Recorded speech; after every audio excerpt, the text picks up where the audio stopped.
اللہ تبارک و تعالی نے قرآن حکیم میں ارشاد فرمایا والذی جاء بالصدق وصدق بہ، فرمایا ایک وہ ذات جو سچ لے کے تشریف لائی اور ایک وہ جنہوں نے اس کی تصدیق کی۔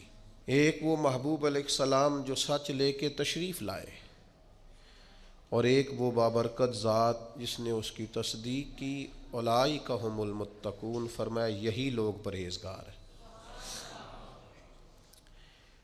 حضرت مولا علی شیر خدا کرم اللہ تعالی وجہہ الکریم ارشاد فرماتے ہیں کہ یہاں سچ لے کے تشریف لانے والے نبی رحمت علیہ السلام ہیں، اور تصدیق کرنے والے سیدنا ابو بکر صدیق ہیں۔ بہت سارے لوگ ایسے ہوتے ہیں جنہیں سچ کا پتہ ہوتا ہے، سچ کو تسلیم کرتے ہیں، انہیں خبر ہوتی ہے کہ یہ سچ ہے، لیکن اس سچ کے سامنے جھکنے کو اور اس سچ کو قبول کرنے کو تیار نہیں ہوتے۔ نجی محفلوں میں، تنہائیوں میں لوگوں کے درمیان کہیں گے کہ بات تو فلاں ٹھیک ہے، وہ جو کہا گیا تھا اس میں 100% صداقت ہے، لیکن آپ نے تسلیم ہی نہیں کیا، تو یہ تو بڑی ڈبل رائے کا آپ نے اظہار کیا ہے، یہ تو ایسی کیفیت ہے جو مومن کی نہیں ہوتی کہ آپ تسلیم بھی کر رہے ہیں پورے طور پر اور پھر آپ قبول کرنے کو بھی تیار نہیں ہیں۔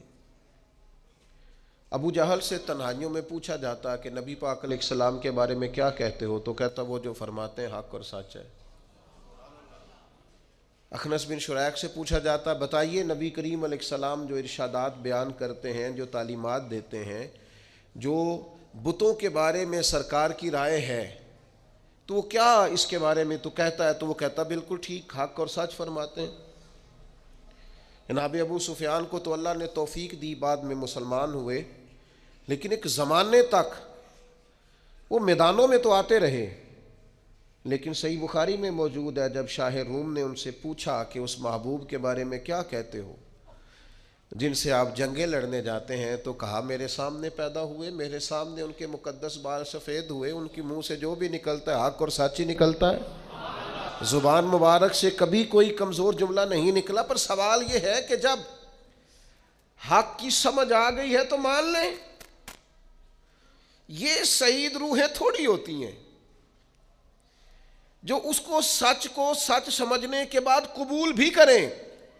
سارے مسلمان نہیں کہہ رہے اللہ ماشاء اللہ باجی ہمیں دین کے مطابق چلنا چاہیے، ہماری بقا دین میں ہے، ہماری نجات دین میں ہے، ہمارا سب کچھ دین سے وابستہ ہے، تو آپ عمل کریں، دین کو قبول کریں، اپنی زندگی میں نافذ کریں، روزمرہ کے معاملات کے اندر عملاً دین کو شامل کریں۔ یہ درس اس امت کے امام سیدنا صدیق اکبر نے امت کو دیا ہے کہ جب سمجھ آ گئی ہے نا کہ اللہ کے رسول جو فرماتے ہیں حق اور سچ ہے، تو پھر لوگوں کی طرف نہیں دیکھنا، سوسائٹی کی طرف نہیں دیکھنا، نتیجہ کیا نکلے گا یہ نہیں دیکھنا، پھر جلدی سے آگے بڑھنا ہے اور محبوب کے قدموں میں پہنچ کر حق اور سچ کو قبول کرنا ہے۔ پھر آپ چھوڑ دیں، پھر سچ جو اطمینان دیتا ہے نا، سچ وہ وعدے معاہدے اطمینان نہیں دیتے کہ کر لوں گا، ہو جائے گا، دعا کرے انشاءاللہ بس رمضان کے بعد، یہ چیزیں وہ نہیں صلاح دیتی۔ جب آپ کو سمجھ آ گئی اسے قبول کریں۔ یہ درس سیدنا صدیق اکبر کا ہے۔ یہ آیت کے بارے میں ایک قول علماء نے یہ لکھا ہے کہ یہ واقعہ معراج کے موقع پر نازل ہوئی تھی۔ کچھ لوگ اکثر یہ کہتے ہیں فلاں بات بیان نہ کریں، لوگوں کی سمجھ میں نہیں آتی تو لوگ اعتراض کرتے ہیں۔ جناب آصف بن برقیہ آنکھ جھپکنے سے پہلے ملکہ بلقیس کا تخت لے آئے تھے، نبی نہیں تھے، ولی تھے۔ سمجھ میں آتا ہے؟ ہو سکتا ہے، وہ کہیں ہو سکتا نہیں، ہو چکا ہے، یہ ہوا ہے، قرآن کہتا ہے یہ ہوا ہے۔ تو اب لوگوں کی اگر سمجھ میں نہ آئے، کوئی بندہ کھڑا ہو کے کہے جناب آج لا کے دکھائیں پھر مانتا ہوں، اب کو بندہ آپ ایسا دکھائیں جو تخت لے کے آئے تو پھر میں مانتا ہوں، تو اسے کافر کہا جائے گا۔ کیوں؟ اس لیے کہ قرآن نے جسے بیان کیا تو کیسے انکار کر رہا ہے؟ پر لوگوں کی سمجھ میں آتا، تو اب جو لوگوں کی سمجھ میں نہیں آتا اسے بیان ہی نہ کریں۔ سب سے زیادہ ادراک رکھتے ہیں نبی کریم علیہ السلام اس بات کا کہ یہ بات سمجھ میں آئے گی اور یہ سمجھ میں انسانی نفسیات کے سب سے بڑے ماہر نبی رحمت علیہ السلام ہے. حضور سے زیادہ انسانی نفسیات کا ماہر کوئی نہیں. حضور معراج پہ گئے, واپس آ کر نبی پاک صلی اللہ تعالی علیہ وسلم نے واقعہ معراج کو بیان کیا, اور وہ جو واقعہ معراج جو نص قطعی ہے جسے قرآن نے بیان کیا ہے, لیلم من المسجد الحرام الی المسجد الاقصی, رات کے تھوڑے سے حصے میں مسجد حرام سے لے کر مسجد اقصی تک. اب وہ ہفتوں اور مہینوں کا سفر ہے, اب اس کو آپ کہیں صرف مسجد حرام سے مسجد اقصی, باقی معراج نہیں, وہ بھی لوگوں کی سمجھ میں نہیں آ رہا تھا. امام حاکم نے صحیح روایت نقل کی ہے, سیدہ عائشہ صدیقہ رضی اللہ تعالیٰ عنہ فرماتی ہیں جب حضور نے واقعہ معراج بیان کیا ہے نا, تو بہت سارے ایسے لوگ تھے جو کلمہ پڑھتے تھے, مسلمان ہو چکے تھے, لیکن حضور کا واقعہ معراج سن کر مرتد ہو گئے. انہوں نے کہا ہماری سمجھ میں نہیں آتا. ایک ہے حضور کو ماننا, ایک ہے نبی پاک کی ساری شانوں سمیت مدینے والے کو ماننا. میں لعنت ڈالتا ہوں فرقہ واریت پر اور فرقہ وارانہ سوچ پر, لیکن اللہ کے گھر میں مسجد میں بیٹھ کر انشراح صدر سے کہتا ہوں نبی پاک کو حضور کی شانوں سمیت صرف اہل سنت و جماعت مانتے ہیں. انشراح صدر سے کہتا ہوں شانوں سمیت, اور اتنا تگڑا مانتے ہیں کہ میں وہ سنی ہوں جمیل قادری مرنے کے بعد میرا لاشا بھی کہے گا صلاۃ و سلام. یہ سمجھ لیں آپ بات, یہ کیا بات ہوئی؟ او مننا بھی کادا مننا ہے, کدے مان لے آتے کدے منے ہی نہ. یہ کیا فلسفہ ہوا بھائی؟ کلمہ پڑھتے ہیں, کلمہ پڑھنے کے باوجود کہنے لگے معراج سمجھ میں. صدیق کی سوچ بتاؤں, ان لوگوں میں سے, یہ سیدہ عائشہ بیان کر رہی ہیں, امام حاکم نے اس کو لکھا ہے صحیح روایت, ان لوگوں میں سے کسی نے جا کے حضرت صدیق اکبر سے کہا کہ وہ جو سرکار فرماتے ہیں میں مسجد حرام سے مسجد اقصی تک گیا ہوں, تو آپ اسے تسلیم کرتے ہیں, اس کی تصدیق کرتے ہیں؟ تو حضرت ابو بکر صدیق فرمانے لگے یہ تو اتنی سی بات ہے, میں تو اس سے بڑی بڑی باتوں کی تصدیق کرتا ہوں. اور کوئی رے فلک تے یار گیا, کوئی جا سدرات ہار گیا, ایک کالیاں زلفاں والا سی جڑا لنگ گرشاں تو بھی پار گیا. یہ اتنی سی بات؟ محبوب تو جو کہہ دیں, جو فرما دیں, سانو قید سجن دا گہنا ہے, او جنج رکھے ایسا اونج رہنا ہے. یہ فلسفہ حیات ہے بندہ مومن کا. امتی کا حق ہے کہ جو حضور فرما دے, جس وقت فرما دے, جس تناظر میں فرما دے, وہ صدق کے دل سے اسے لوگوں کی سمجھ میں نہیں آتا. اور جناب یہ سمجھ شریف کا قصور ہے, یہ سمجھ شریف مختصر ہے, اس لیے سمجھ میں نہیں آتا. لوگوں کی سمجھ میں بڑی چیزیں نہیں آتی. اب کیا وہ چیزیں چھوڑ دی جائیں گی؟ اکبر الہآبادی کہتے ہیں میرا تو رب کے بارے میں بھی یہ عقیدہ ہے کہ تو دل میں تو آتا ہے دماغ میں نہیں آتا. میں جان گیا میرے مولا تیری پہچان یہی ہے. اگر کوئی تیرا احاطہ کرنا چاہے تو کر سکتا, دماغ تیرا احاطہ کر سکتا, آنکھیں احاطہ کر سکتی, لیکن دل مانتا ہے کہ اس کائنات کا خالق بھی ہے, مالک بھی ہے. ایمان ہے, عقیدہ ہے. اس لیے تصدیق اور روحانی طور پر نبی پاک صلی اللہ علیہ وسلم کے قریب رہنا اور غلامی کرنا اور پورا ماننا اور وارفتگی سے ماننا اور شوق سے ماننا, اور ماننا تو پھر سارا کچھ باندھ باندھ کے ہاتھ پیر اپنے آپ کو حضور کے قدموں میں رکھ دینا, یہ صدیق کی سوچ ہے. یہ حضرت ابو بکر صدیق کا کمال ہے. آپ دیکھیں نا حضور نے اس بات, یہ دو روایتیں آپ نے بھولنی نہیں, یاد رکھیں گے انشاءاللہ. حضرت ابو بکر صدیق کے بارے میں یہ دو روایتیں, اس کو بھولنا نہیں آپ نے. قربان جاؤں, نبی پاک علیہ السلام نے فرمایا میں نے جس کے سامنے بھی دین پیش کیا اس نے تردد کیا, دلیل مانگی. محبوب کو دلیل کی کمی تو نہیں, حضور تو خود سراپا دلیل ہے. یا ایھا الناس قد جاءکم برہان من ربکم, اے لوگو یہ نبی پاک تمہارے پاس اللہ کی برہان ہے, یہ دلیل بن کے آئے. سرکار کو دلیل کی کوئی پریشانی نہیں ہے. جس کے سامنے دین پیش کیا اس نے دلیل مانگی. اور دوسری طرف حال یہ ہے کہ حضرت عبداللہ ابن حذافہ فرماتے ہیں سرکار کوئی معجزہ نہ بھی دکھاتے تو چہرہ ہی ایسا تھا, لوگوں نے دیکھتے جانا تھا, کلمہ پڑھتے جانا تھا.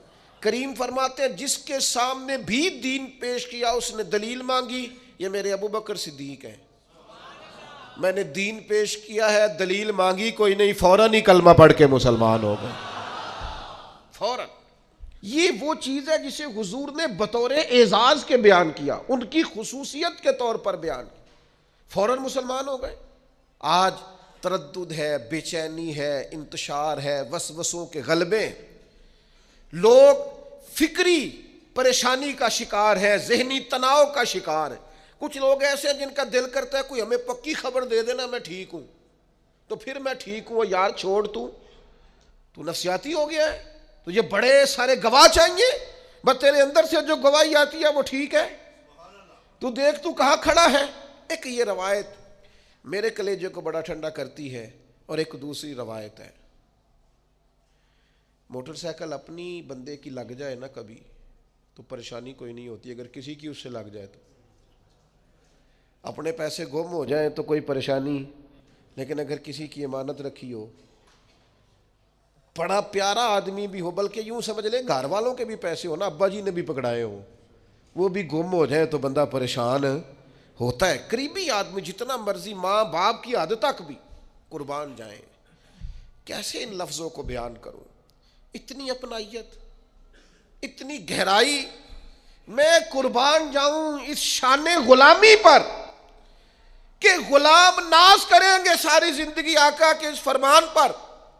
حضور فرمانے لگے مجھے اتنا نفع کسی کے مال نے نہیں دیا جتنا ابو بکر صدیق کے مال نے دیا، اور دوسرے مقام پہ فرمایا میرے پاس جس کے بھی پیسے آئے میں نے امانت سمجھ کے خرچ کیے، فرمایا جب ابو بکر صدیق کے آئے ہیں میں نے اپنے سمجھ کے خرچ کیے۔ قربان جاؤں، کیا انداز ہے، کیا غلامی ہے۔ ابو بکر ہماری اولادیں قربان ان رستوں پہ جہاں سے آپ گزرا کرتے تھے، اے صدیق ہمارے ماں باپ قربان ان جذبوں پر جن جذبوں سے آپ نے نبی پاک کی غلامی کی۔ یہ اعتبار کی حد دیکھو، اعتبار کی حد، ایک ہاتھ میں جناب صدیق اکبر کا ہاتھ ہے، ایک میں جناب عمر کا ہاتھ ہے، حضور مسجد نبوی شریف سے برآمد ہو رہے، سامنے کسی نے دیکھا تو وہ مقدر پہ ناز کرنے لگا، کیا مقدر ہے صدیق و فاروق کے، اش کر اٹھا کا حضور قربان جاؤں، اتنا لطف۔ اس ہاتھ میں جناب ابو بکر کا ہاتھ تھاما، اس میں حضرت عمر کا۔ وہ آدمی سخت محو حیرت تھا کہ حضور اتنے بڑے مقدر کہ آپ نے ہاتھ تھام رکھا ہے۔ تو حضور فرمانے لگے تو اتنی بات پہ پریشان اور حیران ہے، تو اتنی بات پہ حیرت زدہ ہے، میں تو جب قیامت کے دن اپنی قبر سے نکلوں گا، مزار پر انوار سے نکلوں گا، تو سیدھے ہاتھ میں ابو بکر کا ہاتھ ہوگا، دوسرے میں عمر کا ہاتھ ہوگا، ہر نظر کانپ اٹھے گی محشر کے دن، اور خوف سے ہر کلیجہ دہل جائے گا، پھر اوڑھ کر کالی کملی وہ آ جائیں گے، سارے محشر کا نقشہ بدل جائے گا۔ حضرت ابو بکر صدیق رضی اللہ تعالیٰ نے امت کو یہ سبق دیا ہے، زندگی نہ ذوق والی سونی ہوتی ہے، زندگی محبت والی پیاری ہوتی ہے۔ زندگی آپ کسی جگہ بھی کسی بھی ذوق کو چھوڑ دینا، یعنی بندہ اپنے ماں باپ کی خدمت بھی کرے تو ذوق سے ہی کرے تو ٹھیک ہے، لیکن اگر وہ 3 دن ہسپتال رہنا پڑے اور چوتھے دن وہ بڑے بھائی کو فون کرے نا تو جب آ جا یار اب میرا بھی کام رکا ہوا ہے، مزہ نہیں آیا، پریشانی ہو گئی۔ والدہ صاحبہ کو سنبھالنا پڑ گیا ایک ہفتہ، تو یہ فون کر رہا ہے بہنوں کو کہ 2 آتے رہو آ کے، مزہ نہیں آیا، یہ لطف نہیں زندگی کا۔ بچوں کی آپ خدمت کی، اپنے بچوں کی، ناراض نہیں ہونا اپنے مجھ سے، دیوانہ سا آدمی ہوں، کسی وقت دیوانگی میں بھی بات کر جاتا ہوں، اپنے بچوں کی خدمت کر کے اپنے بچوں کو پال پوس کے ان کے سامنے بیٹھ کے تقریر کرنا کہ میں تو لیے بڑا اوکھا وقت ویکھیا ہے، تو بھائی آپ ہی ابا جی تھے، آپ نہیں دیکھنا تھا، ایک گوانڈی نہ تے گل ہو نہیں سکتی کہ تو اوکھا وقت ویکھ۔ یہ اپنے بچوں کے سامنے تقریر کرنے کا کوئی مقصد ہے؟ میں آنکھیں ایسی چلو خوگرے حمد سے تھوڑا سا گلا بھی سن لے۔ میں گلی میں کھڑا تھا، اب تو ظاہر ہے عمر کا تقاضا ہو گیا، بچے بڑے ہو گئے، اب تو وہ فرزانگی نہیں رہی، اب تجاہل عارفانہ سے ہم جان چھڑاتے ہیں، کوئی ایسی بات نہیں کرتے۔ ایک دوست گلی میں کھڑا ہو کے ہمیں سنا رہا تھا بات، وہ کہہ رہا تھا ابا جی نو میں حج کرایا ہے، میں کہا تیرے ابا جی سن تو ہی کرانا سی، نہیں اب میرا مطلب ہے یہ کوئی گلی میں بتانے والی بات ہے، یہ الحمدللہ میں حج کرایا، تو میں کہا ٹھیک کیتا ہی، بندا بھی تیرا ہی سی، اب میں کسی پڑوسی نے کرانا تھا ان کو، آج تیرے والد صاحب ہیں تو آج بھی آپ جب ذوق نہیں نہ رکھتے، ذوق، تو نقصان ہو جاتا ہے۔ آپ شاگرد بھی بنے تو ذوق والے، آپ مرید بھی بنے تو ذوق والے، بیٹے بھی بنے تو ذوق والے۔ او مننا کدا مننا ہے، کدے مان لیا تے کدے منے ہی نہ مانے، تو پھر اس کا لطف ہو نا ماننے کا۔ نبی پاک علیہ السلام صلح کرانے تشریف لے گئے، پیچھے نماز کا ٹائم ہو گیا، اقامت ہو گئی، صحابہ کو پتا تھا حضور نہ ہو تو جماعت کا حق کس کا ہے، یہ بخاری مسلم میں موجود ہے۔ جناب ابو بکر صدیق کا بازو پکڑ کے مصلی پہ کھڑا کر دیا، سرکار واپس آ گئے، صف میں آئے تو صحابہ ہاتھوں پہ ہاتھ لگا کے جناب صدیق کو تنبیہ کرنے لگے کہ حضور آ گئے۔ حضرت صدیق اکبر کو جب پتہ چلا کہ حضور آ گئے تو دوران نماز ہی نبی پاک کی تعظیم شروع کر دی، دوران نماز ہی۔ کچھ بیوقوف کہتے ہیں حضور کا خیال آ جائے تو نماز ٹوٹ جاتی ہے، اور میں نے کہا نادانو، جب تک نبی پاک کا خیال نہ آئے نماز ہوتی نہیں۔ بتاؤ نا، یہ حضور کا خیال نہیں السلام علیکہ ایھا النبی، یہ حضور کا خیال نہیں اللہم صلی علی محمد وعلی آل محمد، یہ کس کا خیال ہے؟ کہاں بیٹھ کے لکھتے ہو اور بولتے ہو، سمجھتے ہی نہیں کہ کیا کہہ رہے ہو۔ عین حالت نماز میں حضور کی تعظیم، عین حالت نماز میں ایک قدم پیچھے ہٹایا تو نبی پاک بھی حالت نماز میں کہہ رہے ہیں پڑھاؤ نماز، پر حضرت صدیق اکبر پیچھے ہٹ رہے، حالت نماز پڑھا کے میں تے ول ویکھاں، مینوں کعبہ بھول گیا ہی، بھول گئیاں نی سب سوم صلاتاں، اکو یار دا فکر پہ آئی۔ اگر تو راضی ہو جائے، تو کہہ دے کہ میں راضی ہو گیا، ان نماز پڑھا کے تے ول ویکھاں، کعبہ تے بھول گیا، بھول گئیاں نی سب سوم صلاتاں، مینوں یار دا فکر پہ آئی۔ سرکار کھڑے ہو گئے مصلی امامت پہ، نماز مکمل کی، اور لبوں پہ مسکراہٹ۔ کریم فرمانے لگے جب میں نے کہا تھا جماعت کراؤ تو کرانی چاہیے تھی نا۔ حضرت ایک ہی جملہ حضور نے کہا اور جواب میں ایک ہی جناب صدیق نے کہا، لمبی بات نہیں ہوئی، کہا تھا جب تو جماعت کرانی چاہیے تھی نا۔ عرض کرنے لگے یا رسول اللہ، ابو قحافہ کے بیٹے کی اتنی جرت بھی نہیں کہ آپ کے سامنے کھڑے ہو کے جماعتیں کرائیں، میں ابو قحافہ کا پتر ہوں، آپ کے سامنے امام بنوں؟ میں سمجھتا ہوں یہ میرے لیے ٹھیک نہیں۔ دوستو، شوق ہو، ذرا ذوق ہو، ذرا وارفتگی ہو، ذرا درد ہو، ذرا کیف ہو۔ نلائق بیٹا ہے، نلائق بیٹا جس کا باپ اسے کھول کے کام نہیں بتاتا، لائق بیٹا ہے جس کا باپ فوراً کہے پتر فلاں کر کیا، لائق بیٹا ہے۔ نالائق شاگرد ہے جس کا استاد اسے کام کوئی نہیں بتاتا، نالائق ہے۔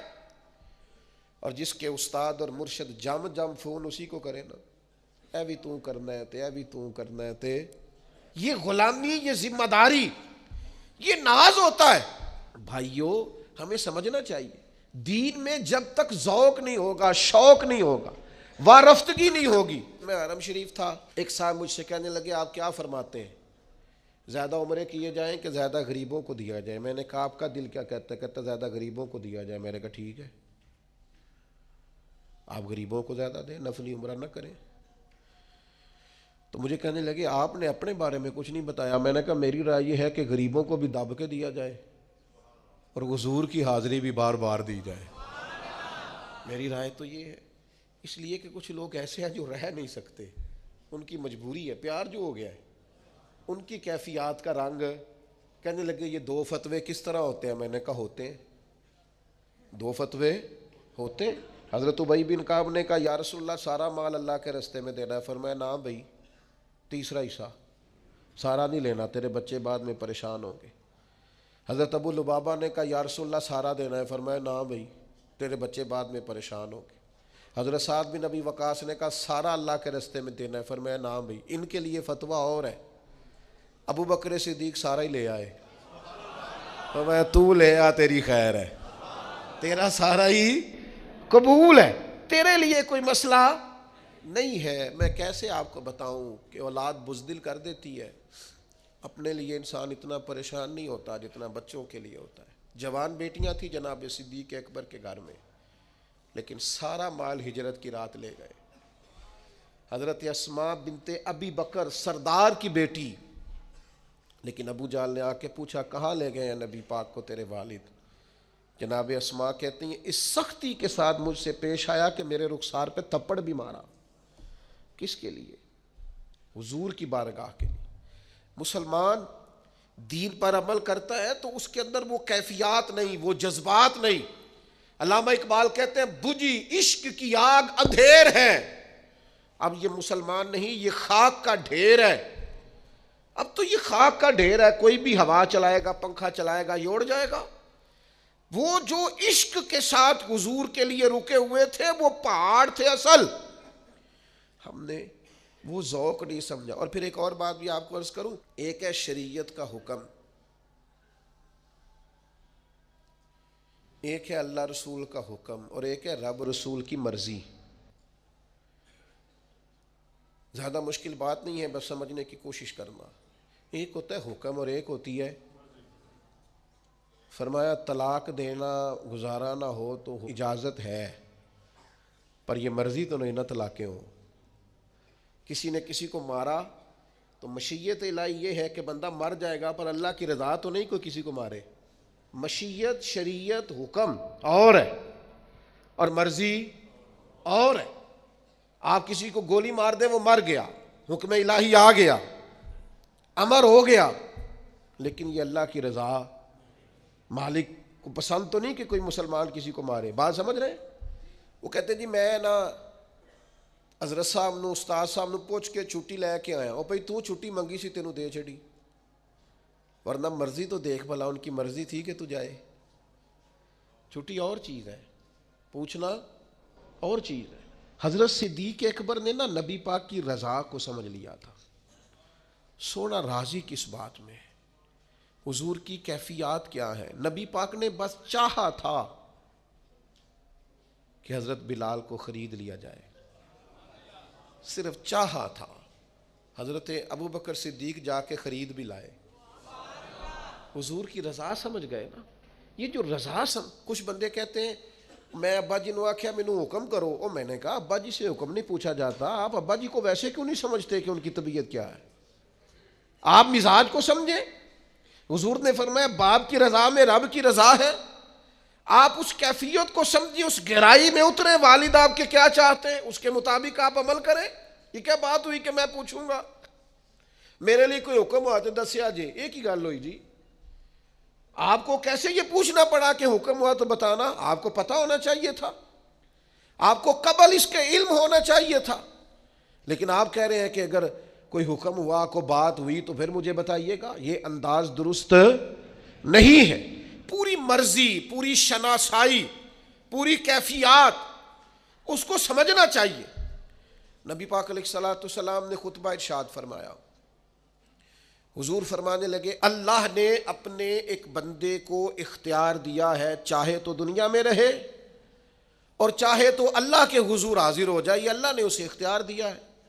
صحابہ کرام علیہم رضوان فرماتے ہیں کہ ہم سارے کے سارے پریشان تھے اور ڈھونڈ رہے تھے اور ٹٹول رہے تھے کہ سرکار کیا فرما رہے ہیں، لیکن فرماتے ہیں جناب صدیق اکبر کی آنکھوں میں آنسو آ گئے اور وہ آنسو بہانے لگے، رونے لگے۔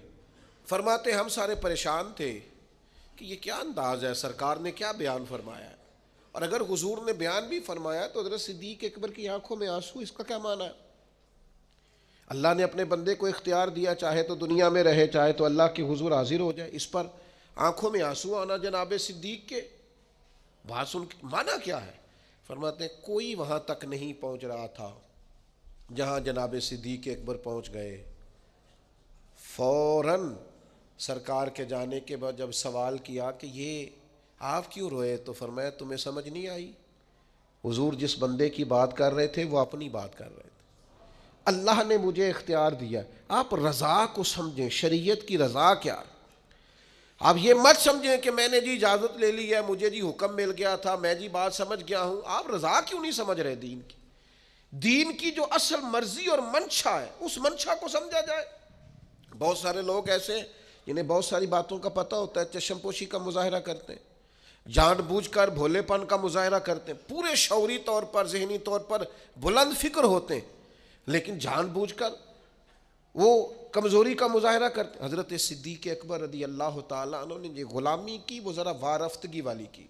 آپ کوئی کام بھی کریں نہ ذوق کے بغیر کریں تو وہ کام بندے کو تھکا دیتا ہے، پریشان کر دیتا ہے، لیکن اگر آپ وہی کام ذرا شوق سے کر لیں نا۔